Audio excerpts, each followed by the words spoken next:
بسم اللہ الرحمن الرحیم واتبعوا ما تتلو الشياطين على ملك سليمان وما كفر سليمان ولكن الشياطين كفروا يعلمون الناس السحر وما أنزل على الملكين ببابل هاروت وماروت وما يعلمان من أحد حتى يقولا إنما نحن فتنة فلا تكفر فيتعلمون منهما ما يفرقون به بين المرء وزوجه وما هم بضارين به من أحد إلا بإذن الله ويتعلمون ما يضرهم ولا ينفعهم وَلَقَدْ عَلِمُوا لَمَنِ اشْتَرَاهُ مَا لَهُ فِي الْآخِرَةِ مِنْ خَلَاقٍ وَلَبِئْسَ مَا شَرَوْا بِهِ أَنفُسَهُمْ لَوْ كَانُوا يَعْلَمُونَ وَلَوْ أَنَّهُمْ آمَنُوا وَاتَّقَوْا لَمَثُوبَةٌ مِّنْ عِندِ اللَّهِ خَيْرٌ لَوْ كَانُوا يَعْلَمُونَ صدق اللَّهُ العظيم۔ بزرگان محترم اور عزیز ساتھیوں، گزشتہ ہفتہ اور گزشتہ مجلس میں نے یہ آیت کریمہ، اس کا ترجمہ اور اس کی مختصر سی تفصیل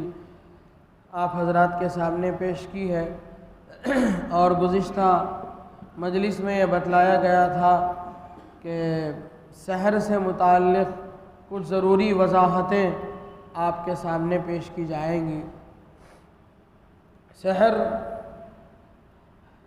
ایک عربی لفظ ہے سحر، جسے اردو میں جادو کہتے ہیں۔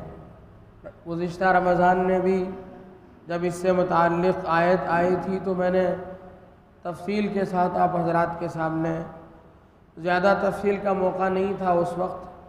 جتنا موقع تھا اتنی تفصیل میں نے آپ حضرات کے سامنے پیش کی تھی۔ اب چونکہ مستقل ایک سلسلہ یہ چل رہا ہے، اس لیے اس میں بھی اس سے متعلق باتیں بیان کرنا ضروری ہے۔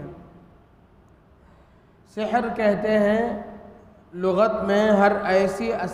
اثر کو جس کا سبب ظاہر نہ ہو۔ کوئی اثر ہو لیکن اس کا سبب واضح نہ ہو، ظاہر نہ ہو۔ اس کی مثال یہ ہے کہ اگر آپ کو مثلا پانی کی ضرورت ہے تو آپ اپنے بچے سے کہیں گے کہ مجھے پانی لائیے، تو وہ کیا کرے گا؟ وہ جائے گا جہاں پانی ہے، وہ اس برتن کو کھولے گا یا اس سے پانی لینے کے لیے ایک چھوٹا سا پیالہ لے جائے گا، اس میں پانی بھر کر کے لائے گا اور پھر آپ کے سامنے پیش کرے گا۔ یعنی آپ نے ایک کام کا حکم دیا، اس کے لیے ایک پروسیس ہوا، ایک عمل ہوا،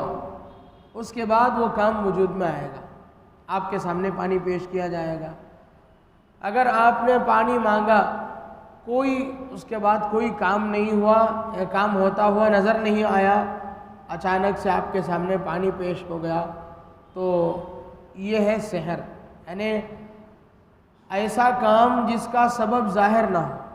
ظاہری طور پر اس کا کوئی سبب نہ ہو، طبیعت میں عجیب و غریب قسم کی تبدیلی اور اس کا کوئی ظاہری سبب نہیں، تو اسے کہتے ہیں سحر۔ سحر جو ہے اسے حاصل کرنے کے پہلی بات یہ ہے کہ سحر کی دو قسمیں ہیں۔ ایک تو یہ ہے کہ حقیقت اس سے بدلتی نہیں ہے، سحر کے ذریعے سے اس کی حقیقت نہیں بدلتی ہے، صرف دیکھنے میں تبدیلی محسوس ہوتی ہے۔ جیسے حضرت موسیٰ علیہ السلام کے قصے میں یہ بات ملتی ہے کہ حضرت موسیٰ علیہ السلام نے جب ان کے ساتھ چیلنج کرنے کے لیے بہت سے جادوگروں کو فرعون نے جوڑا تھا، جوڑ کر کے ان جادوگروں نے حضرت موسیٰ علیہ السلام کے سامنے اپنی رسیاں ڈالی، تو سارے جادوگر کے رسی سارے جادوگر کی رسیاں سام بن کر کے بھاگنے لگی۔ تو قرآن کہتا ہے اس سلسلے میں یخیل الیہ من سحرہم انہا تسعی، حضرت موسیٰ علیہ السلام اور آپ کے ماننے والوں کے سامنے جادوگروں نے ایسا ان کے تخیل میں، ان کے دماغ میں، ان کی نظروں میں ایسا رسیوں کو ایسا بنا دیا تھا کہ ایسا ہے جیسے کوئی سانپ ہے جو بھاگ رہے ہیں۔ حقیقت میں وہ رسیاں سانپ سے بدلی نہیں تھیں، لوگوں کو ایسا نظر آ رہی تھی۔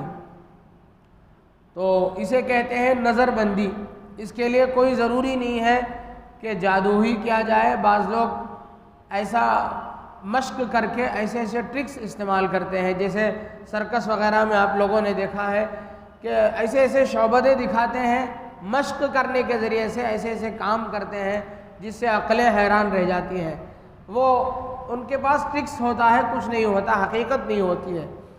تو یہ بھی ایک سحر کی ایک قسم ہے، اس سے بھی حضرات انبیاء کرام علیہم السلام کو اور آپ کے ماننے والوں کو آزمایا گیا۔ یہ کہ ہے کہ حقیقت بدل جاتی ہے، یعنی یقیناً ظاہر میں ایسا نہیں ہوتا بلکہ حقیقت ہی تبدیل ہو جاتی ہے۔ جیسا کہ موطا مالک میں ایک روایت ہے، ایک صحابی گزرے ہیں کعب احبار، وہ فرمایا کرتے تھے لولا کلمات اقولہن لجعلتنی الیہود حمارا، کہ میں حضرت کعب احبار چونکہ وہ دوسرے مذاہب سے اسلام میں داخل ہوئے تھے، دوسرے آسمانی کتاب کے وہ پہلے ماننے والے تھے، بعد میں انہوں نے اسلام قبول کیا تھا، تو وہ یہ کہتے تھے، حضرت کعب احبار یہ فرماتے تھے کہ اگر کچھ کلمات ہیں جسے میں پابندی سے پڑھتا ہوں، اگر میں ان کو پڑھنا چھوڑ دیتا تو یہود جادو کے ذریعے سے مجھے گدھا بنا دیتے۔ مطلب یہ ہے کہ انسان کی حقیقت ہی وہ لوگ جادو سے تبدیل کر دیتے تھے۔ شریعت میں جادو کی حقیقت کیا ہے؟ شریعت میں جادو کی حقیقت کو تسلیم کیا گیا ہے، اس کا اثر باقاعدہ ہوتا ہے، بلکہ خود نبی اکرم صلی اللہ علیہ وسلم کو تکلیف پہنچانے کی جتنی شکلیں دشمنان اسلام نے اختیار کی تھی، ان میں سے ایک شکل جادو کی بھی تھی۔ آپ علیہ السلام کو طرح طرح سے تکلیفیں پہنچائی گئیں حق کے راستے میں۔ چنانچہ آپ علیہ السلام فرمایا کرتے تھے جتنا مجھے ستایا گیا مجھ سے پہلے کسی نبی کو اتنا ستایا نہیں گیا۔ آپ علیہ السلام جب چلتے تھے تو آپ کے راستے میں کانٹے بچھا دیا کرتے تھے، اوپر سے کوڑا ڈال دیا کرتے تھے، کچرے پھینک دیا کرتے تھے۔ ایک مرتبہ یہود جو ہے اس سلسلے میں بہت ہی زیادہ آپ علیہ السلام کو تکلیف پہنچانے آپ کو تکلیف پہنچانے کی فکر ان کو رہتی تھی کہ کسی نہ کسی طرح نبی علیہ السلام کو تکلیف پہنچائیں۔ چنانچہ اس طرح کی بہت ساری حرکتیں یہودیوں نے کی۔ ایک مرتبہ آپ علیہ السلام کو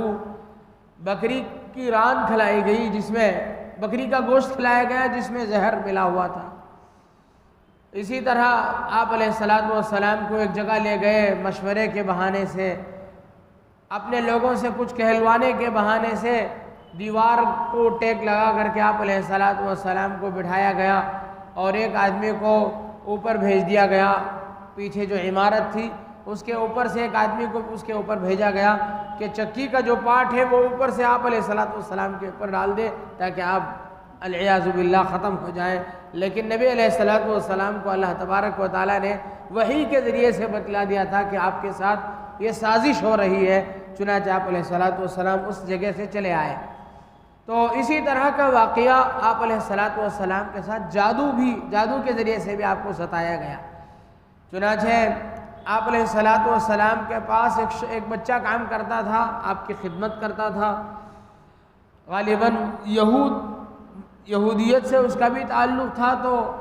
قبیلے بنو زریق کا ایک شخص لبید ابن عاصم، وہ اور اس کی بیوی نے مل کر کے اس کے ذریعے سے نبی علیہ السلام کی چیزیں حاصل کی، آپ کے بال اور آپ کی کنگھی اس لڑکے کے واسطے سے حاصل کی، اور حاصل کر کے اس کے ذریعے سے نبی علیہ السلام کے خلاف ان لوگوں نے جادو کیا۔ چنانچہ آپ علیہ السلام پر باقاعدہ اس کا اثر ہوا۔ حدیث کی کتابوں میں ہے کہ آپ علیہ السلام اس سے مختلف طریقے کی اذیت محسوس کرتے تھے، جن میں خاص طور سے یہ بات تھی کہ آپ کوئی کام کر چکے ہوتے تھے لیکن آپ کو بار بار خیال آتا تھا یہ کہ آپ نے وہ کام کیا نہیں ہے، یعنی آپ کو ایک کام کرنے کے باوجود بھی اس کے نہ کرنے کا احساس بار بار ہوتا تھا، ایک طرح کی تکلیف آپ کو ہوتی تھی۔ چنانچہ آپ اسی تکلیف میں کئی دن رہے۔ ایک مرتبہ آپ نے اللہ تبارک و تعالیٰ سے خوب دعائیں کی تو اللہ تبارک و تعالیٰ نے اس تکلیف کو دور کرنے کا راستہ اللہ نے ایک راستہ یہ بنایا کہ آپ علیہ السلام ایک مرتبہ آرام فرما رہے تھے کہ دو فرشتے اللہ کے نبی صلی اللہ علیہ وسلم کے پاس آئے۔ ایک فرشتہ آپ کے سرانے کھڑا ہو گیا اور ایک آپ کے پیر کے پاس کھڑا ہو گیا۔ دونوں میں گفتگو ہو رہی ہے، آپ علیہ السلام اسے سن رہے ہیں، آپ کو سنایا جا رہا ہے کہ ایک پوچھتا ہے کہ ان کو کیا ہوا، کیوں یہ پریشان ہے؟ تو دوسرا کہتا ہے کہ ان پر سحر کیا گیا ہے، جادو کیا گیا ہے۔ تو پہلے نے پوچھا کہ یہ کس نے کیا؟ تو اس نے اس کا نام بتایا کہ فلاں شخص ہے، فلاں قبیلے سے تعلق رکھتا ہے، اس نے آپ کے خلاف جادو کیا ہے۔ تو پھر وہ فرشتہ پوچھتا ہے کہ کن چیزوں میں کیا ہے، اور اسی طرح وہ فرشتہ جگہ کے بارے میں پوچھتا ہے۔ تو ساری باتیں ان لوگوں میں آپس میں سوال جواب میں ساری باتیں اللہ تبارک و تعالیٰ نے آپ علیہ السلام پر ظاہر فرمائی۔ چنانچہ نبی اکرم صلی اللہ علیہ وسلم جب نیند سے بیدار ہوئے تو آپ کو اس گفتگو میں، ان دو فرشتوں کی گفتگو میں یہ بتلایا گیا تھا کہ فلاں کنویں میں وہ جادو کر کے جو چیز رکھی گئی ہے وہ فلاں کنویں میں موجود ہے۔ آپ علیہ السلام نے جب آپ بیدار ہوئے تو حضرت جبریل، روایات میں آتا ہے بعض روایتوں میں کہ حضرت جبریل علیہ السلام تشریف لائے تو اللہ کے نبی صلی اللہ علیہ وسلم نے ان سے پوچھا کہ اس سے نکلنے کی کیا صورت ہے؟ تو آپ علیہ السلام کی خدمت میں حضرت جبریل علیہ السلام نے سورہ فلق اور سورہ ناس، یہ دو صورتیں لے کر کے آپ کی خدمت میں پیش کی کہ یا رسول اللہ آپ یہ صورتیں پڑھ لیجئے، اس سے یہ تکلیف آپ سے دور ہو سکتی ہے۔ چنانچہ بعض لوگوں نے کہا ہے کہ اس میں کنگھی کے جو دندانے تھے، اس میں بال سے جو گانٹھیاں لگائی گئی تھی وہ 11 گرہیں تھیں، اور اس صورت میں بھی 11، دونوں صورتوں کی مجموعی آیتیں 11 ہوتی ہیں۔ آپ علیہ السلام اپنے صحابہ کے ساتھ وہاں تشریف لے گئے اور آپ ایک ایک آیت پڑھتے تھے، سورہ فلق کی اور سورہ ناس کی ایک ایک آیت ترتیب سے پڑھتے گئے اور اس کی ایک ایک گرہیں، اس کی ایک ایک گانٹھیاں کھلتی گئیں، پھر آپ علیہ السلام کو آرام ہو گیا۔ تو یہ آپ نبی اکرم صلی اللہ علیہ وسلم کے ساتھ بھی یہ سلوک کیا گیا، اور دنیا میں کسی کے ساتھ بھی یہ گھٹیا برتاؤ کیا جا سکتا ہے، اس لیے اس سے بچنے کی تدبیر اختیار کرنی چاہیے۔ اس سے بچنے کی، اس کا یہ کرنا کیسا ہے، شریعت اس کے سلسلے میں کیا کہتی ہے؟ تو یہ جو کچھ کیا جاتا ہے اس کے سلسلے میں یہ ہے کہ یہ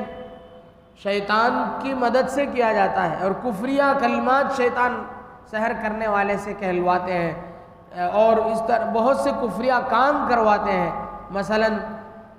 وہ جادو میں اثر پیدا کرنے کے لیے کسی کو قتل کرواتے ہیں کسی کا، یا ایسے کلمات کہلواتے ہیں جو بالکل صراحتاً کفریہ ہوتے ہیں۔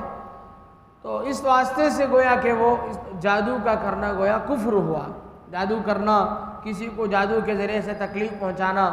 کفر ہے، اور اسی طرح جادو کے ذریعے سے چاہے کفریہ کلمات ہوں، کفریہ کلمات نہ ہوں،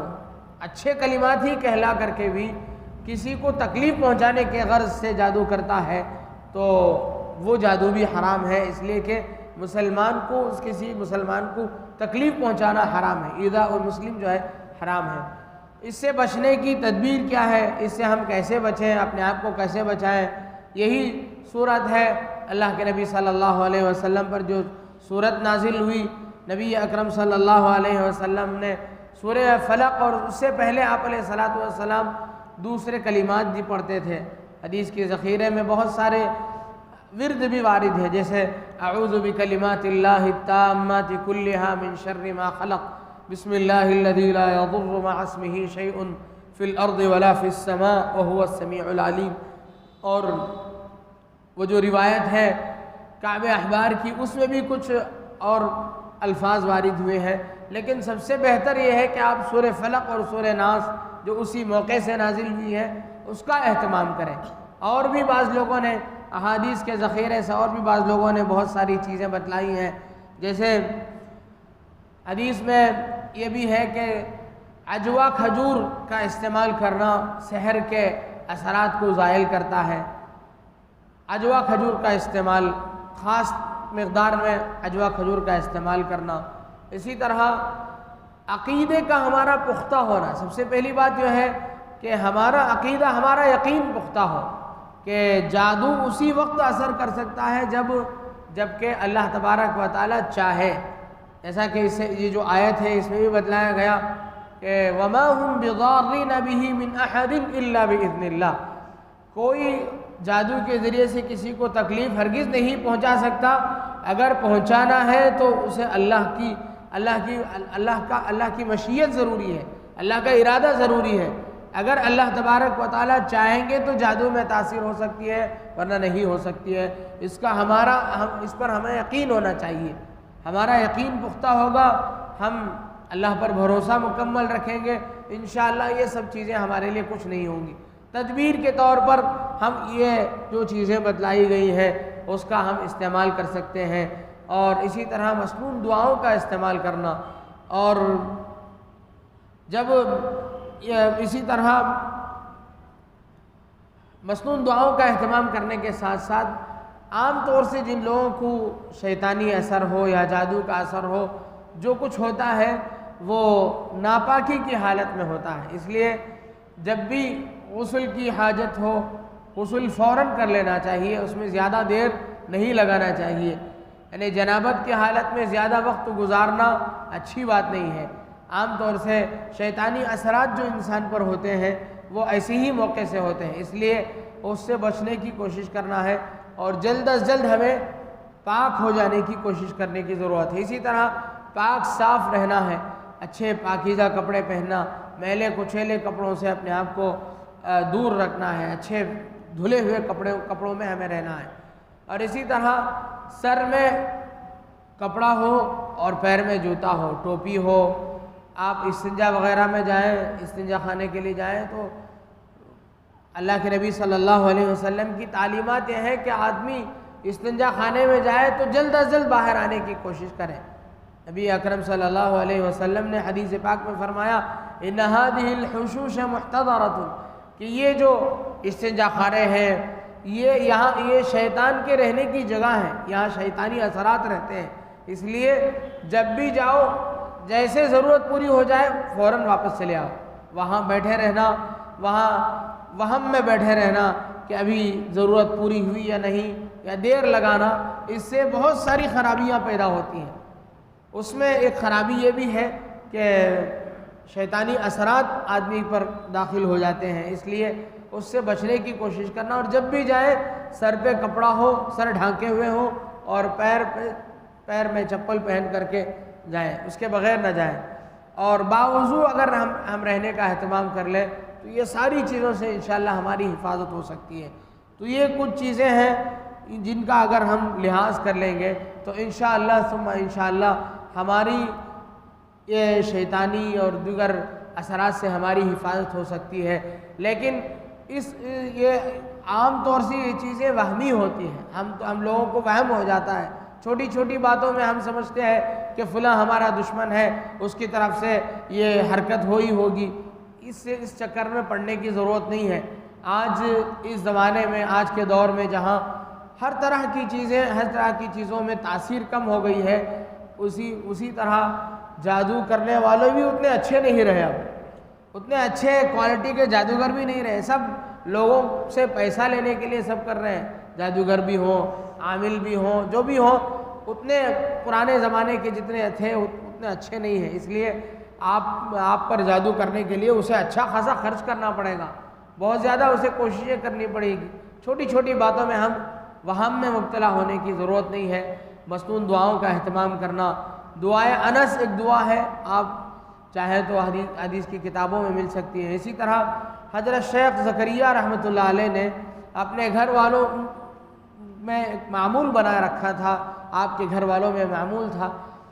کہ وہ قرآن کی کچھ آیتیں ہیں جن سے شیطانی اثرات وغیرہ کی حفاظت ہوتی ہے، جسے مرتب کیا تھا حضرت شیخ زکریا رحمۃ اللہ علیہ نے، جسے منزل کہتے ہیں، یعنی منزل کے معنی گھر کے ہیں، گھر کی حفاظت کے لیے، گھر والوں کی حفاظت کے لیے پڑھی جانے والی چیز کے طور پر کچھ آیتوں کو حضرت شیخ زکریا رحمۃ اللہ علیہ نے ترتیب دیا تھا، اور آپ کے گھر والے اس کا بڑے اہتمام سے اسے پڑھتے تھے۔ ہمیں اسے پڑھنے کی ضرورت، ہم اس کے پابندی کے ساتھ اسے پڑھیں۔ قرآنی آیتیں ہیں، اس میں آخر کی 4 سورتیں بھی ہیں، 4 قل بھی اس میں موجود ہیں، سورہ قل یا ایھا الکافرون، سورہ اخلاص، سورہ فلق اور سورہ ناس بھی ہے، اور سحر، جادو اور جنات وغیرہ سے بچنے کی جو آیتیں قرآن میں ہیں، ان سب آیتوں کو انہوں نے جمع کیا ہے۔